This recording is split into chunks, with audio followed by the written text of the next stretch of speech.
Should I go through?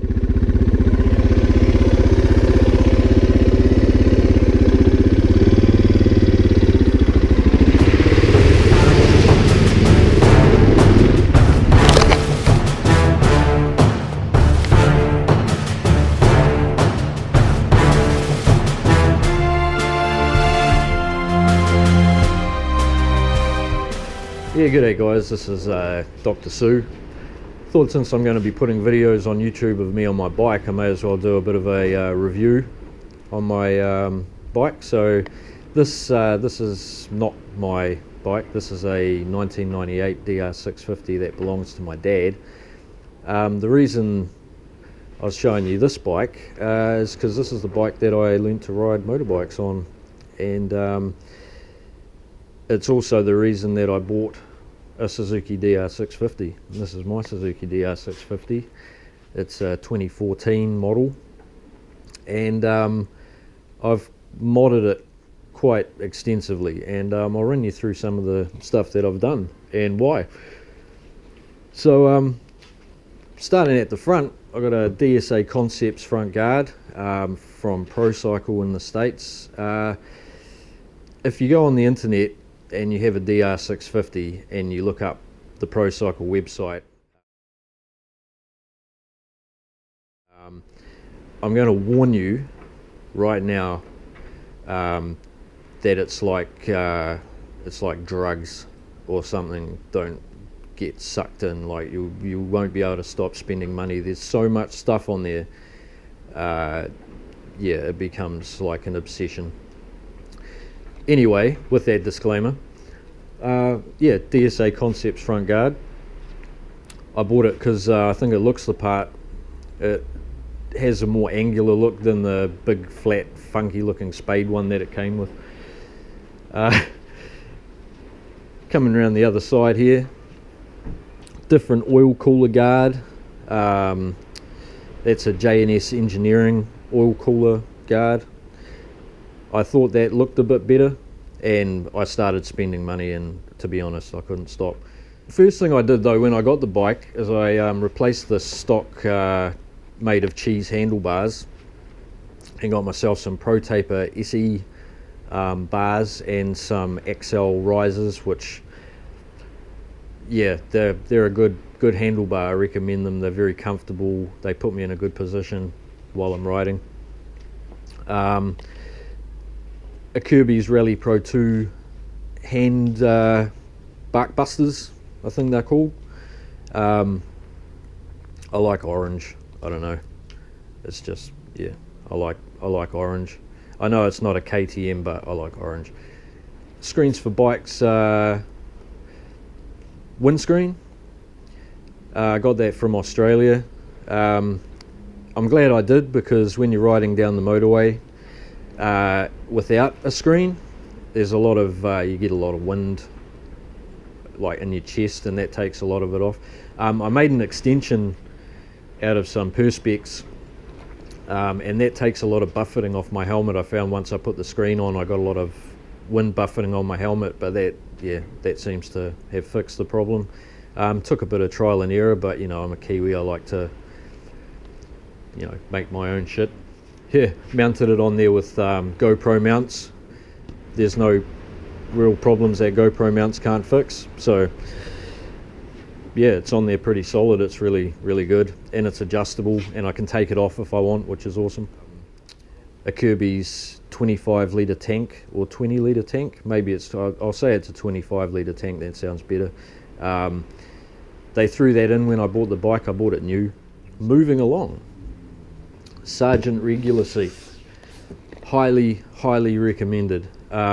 There's heaps of seats on the market, and yeah, I mean, unless you try them all, you know, I just looked at reviews online, and that seemed to be the seat to go for.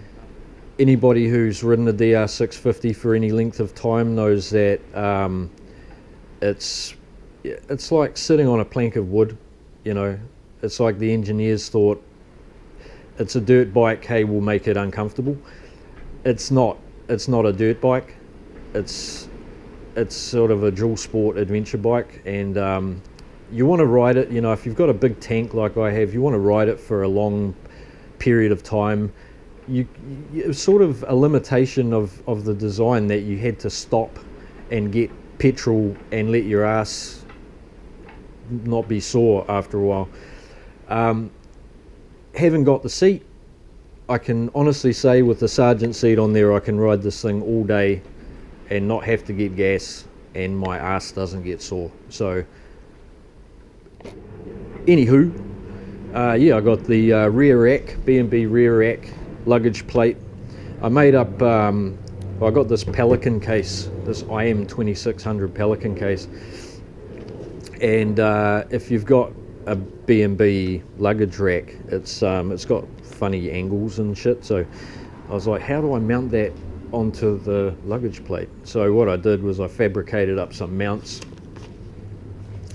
I'll see if I can take it off here just to show you what I did.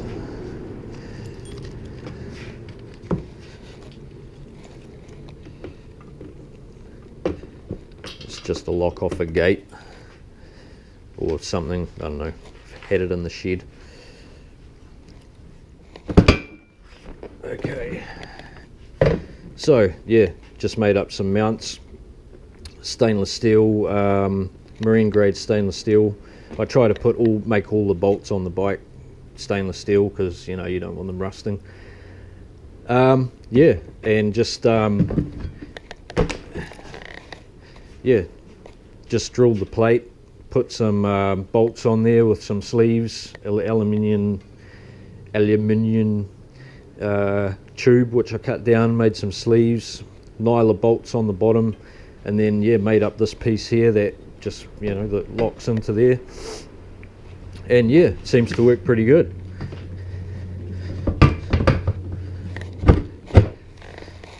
It's nice to have a place to put things when you're riding, and means you don't have to wear a bag. Gets a bit restrictive and stuff, and yeah, I don't know, I think it's probably one of the better things that I did to the bike. Now I've got a boot. Yeah, moving on. Stain tune, full exhaust. When I got the bike, for some reason, this bike here, when you turn it on, sounds nice and throaty and chunky with the stock exhaust on it from 1998. And I always had that sound in my head, and I thought, yeah, when I buy a DR it's going to sound like that. For some reason the 2014 DR, yeah, it sounds like an electric bike or something. It just, if you're riding along, you can't hear the bike, it makes a sewing machine noise. Nah, from the reviews that I watched and everything, the stain tune exhaust seemed to be the exhaust to go for. So I went ahead and bought one, and it was fucking expensive, man, like, but it sounds and goes a lot better now. This came off the other pipe. There's an interesting story about that. I was working on the bike, building my thing for the back thing, and I had the bike upright because I was drilling holes in the plate, and I didn't have it on the jack that I bought. I just had like a wooden block under the stand, and it fell over and landed on a toolbox and dented my frickin' pipe. Anyway, I had the heat shield off the other pipe, so I thought I can't take the dent out, I don't know how, so I'll just cover it up, you know. So what I did was I made up some brackets, some aluminium brackets, just a couple of strips of aluminium which I bent, and stainless steel bolted onto the back of the plate, the heat shield, and then got some stainless steel pipe clamps and just clamped it on the pipe, and it works pretty good. I mean, it's good having a heat shield and some protection for your expensive as dented stain tune exhaust pipe. I wish I had a thought of doing that before I dropped the bike, because that would have had a dent in it instead of my nice shiny stain tune. But yeah, good idea. If you get a stain tune pipe, or any pipe really, and you want to protect it, take that off the other pipe and do that. It's good. Yeah, I made a headlight protector because I like to ride on gravel, and if you're riding behind someone on gravel and they're throwing rocks at you, you really don't want those rocks hitting your headlight and breaking it. So I thought it would be a good idea to make up some sort of protection. It's just a bit of perspex that I cut to shape, put in the oven, molded to the headlight, and then stuck on with Velcro. It seems to work pretty good. TM40 pumper carb. Reviews that I'd watched, like all the reviews about performance and enhancements and bits and pieces, said yeah, that's like a good upgrade. So I went ahead and spent the money and got it, and yeah, it's a good upgrade. It works really good. Bike has a lot more, it's a lot snappier, it's got a lot more power across the rev range, starts easier, just revs better. Yeah, it's like a really good thing to do. One thing that you do kind of have to do when you buy the TM40 carburetor is the airbox and air filter modification, which is just cutting out the top of the airbox and putting an aftermarket air filter in it. The carb came pre-jetted for that modification, and I was a bit worried about doing it at first, because once you cut a hole in your airbox, you're like, oh, you know, if it doesn't work, you got to go and get another airbox and all the hassle and blah blah blah. But yeah, it came pre-jetted for the modification, and I went ahead and did it, and I tell you, I'm really glad that I did that modification, because the bike, yeah, it goes really, really good. It was basically just bolted on and do the airbox thing, and it made a huge difference. Sort of power wheelies and second gear and stuff now. It's crazy. It's really a huge difference. So yeah, if you get a DR and you want it to go better, carburetor, exhaust, airbox modification, aftermarket air filter, expensive, but you know, hey, cheaper than probably buying a new KTM. So yeah. And it's cool when you do things yourself, you know, when you're doing modifications and working on your own shit. It's a good feeling, you know. I've changed the front sprocket from a 15 tooth to a 14 tooth, which makes it a lot snappier. I do a lot of commuting on it, and it's a lot better around town. They're geared quite high with the 15 tooth. It likes to, with the other carburetor on it, the Mikuni BST 40 carburetor, or whatever they're called, the stock carburetor.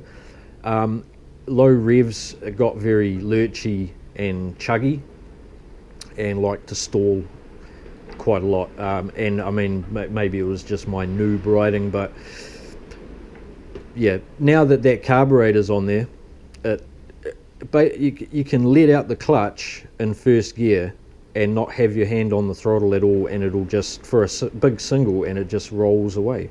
With the other carb on there, you do that and it goes and stalls.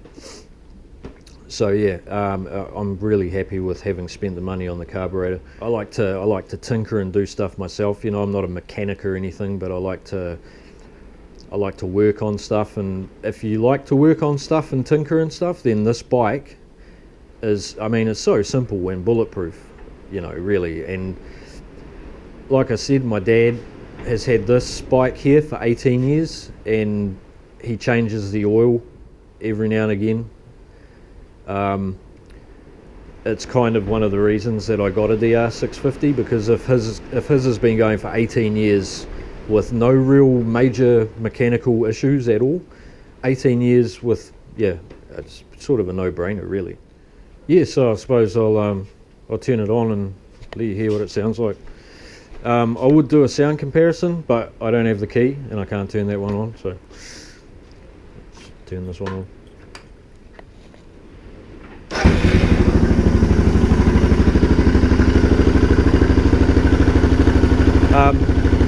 I have the restrictor in the pipe, the dB killer, the noise restrictor thing. I find it's loud enough with that in. With it out, it's kind of ridiculously loud. But I like the exhaust note that it has with the restrictor in, so I just leave it in. But I'll show you what it sounds like with the restrictor out as well. This is with the restrictor in.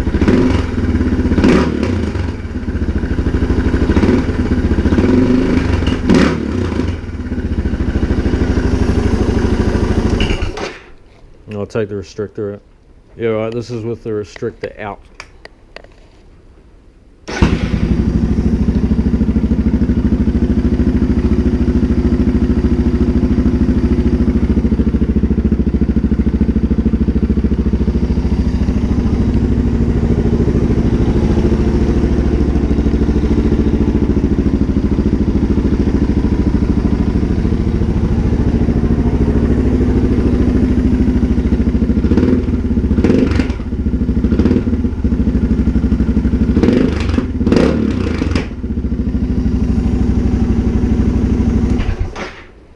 Well, there you go. That's my 2014 Suzuki DR650. Hope you enjoyed the video. Hit like if you did, and hopefully there'll be more videos to come. Cheers, guys.